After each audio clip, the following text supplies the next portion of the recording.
Hey folks, so I get a lot of questions about in the 2020 code when it comes to islands. And we'll do peninsulars in a different video, but we'll talk about an island. So the receptacle requirements for an island changed a little bit in the 2020 edition. It's based on square footage now. So if you go look at 210.52 C2, then what you'll see is, and it's C2A, what we're going to be talking about, talks about every up to 9 square feet of countertop space, and then every 18 square feet after that requires a receptacle outlet. So here you can see we have one on this island right here, but what we need to do is we'll take our trusty ruler and we'll try to find out, again, now it's up to 9 square feet. So we measure this way, it looks like here, bear with me, let's measure it. This way here, it looks like we're at about 3 feet, give or take.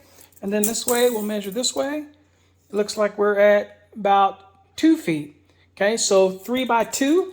Okay, so we do 3 times 2. We have a total of 6 square feet. Remember, the rule says up to 9 square feet, you have to have at least 1. Okay, so you're going to have 1 at every island anyway. Okay, so we have to have that 1. Now, the rule would have been up to 9 square feet, you have to have at least 1.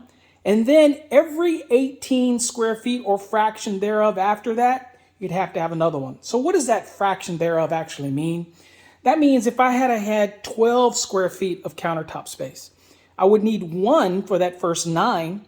And then we're over 9 by how many? 9, 10, 11, 12. So we're 3 square feet over the 9. That is a fraction thereof of the next 18. So anywhere between over 9 up to 18, you're going to have another receptacle outlet. But since we're less than 9, we only have to have the 1.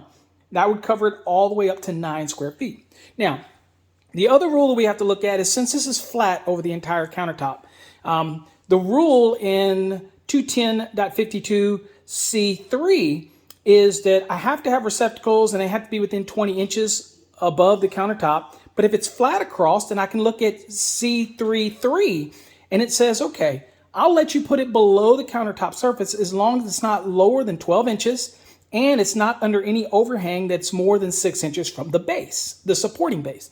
So let's look at this one, see if they're compliant. So here we go. So I'm measuring down and it looks like I'll go to the bottom because none of the receptacle can be within it. Boy, this is within 10 inches, so it's perfectly fine.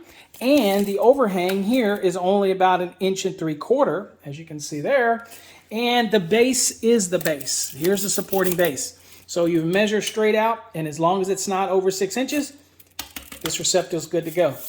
Okay, so this island only needs 1. Now, what's different in the 2023 NEC is that I could run the circuit to this island, but put it in a junction box inside of here, and then somebody later, if they want to add a receptacle, then they would have to add the receptacle and still have to follow the rules because it was inadvertently left out of the 2023 edition about the being able to go below the countertop, but it will be brought back. It is going to be in there. Trust me, it was a slight oversight, but it'll be corrected hopefully. So anyway, that's the rules. Now, in the 2020 NEC, I have to have at least 1.